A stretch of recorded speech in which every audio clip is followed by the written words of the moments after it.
when it comes to a new stadium for the Washington Commanders, it appears D.C. is poised to enter the chat. It's a piece of legislation introduced just today that could mean development and possibly a new stadium at RFK. Fox 5's David Kaplan staying ahead of this one for us tonight. And so, David, I know the mayor had a press conference. Did he say anything about wanting a stadium today?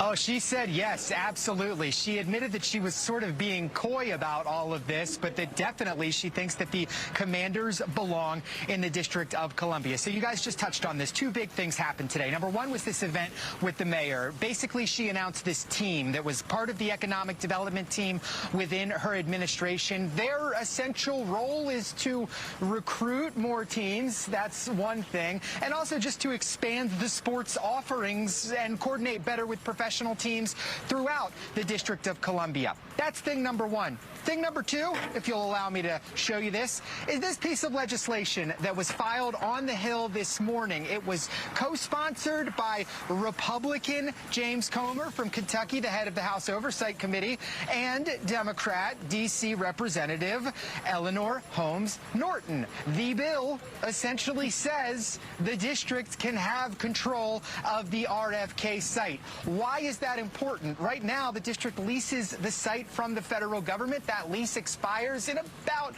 13 or 14 years in 2037. This bill, if it passes Congress and is signed by President Biden, would give the district long-term control, 99 years over the RFK site, and it would allow them to develop it for mixed use. One of those mixed uses could be a brand new stadium. So there's a lot going on here. It's very early on in the process, Maureen and Joe, but these two things do mark a critical step, two critical steps in the potential of the Commanders being here in the District of Columbia again. All right, so yeah, but who pays for it? Well, you know who pays for it.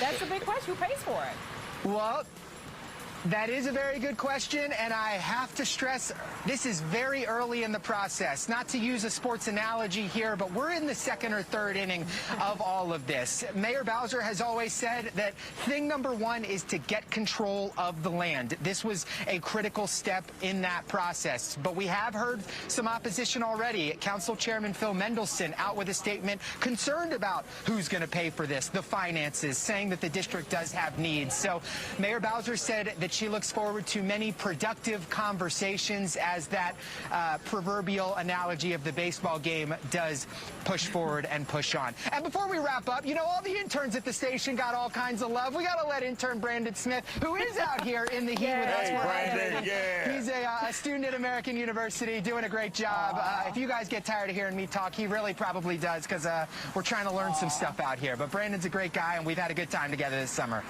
Thank you for doing that, Brandon. David. Getting Brandon in there. We appreciate that. And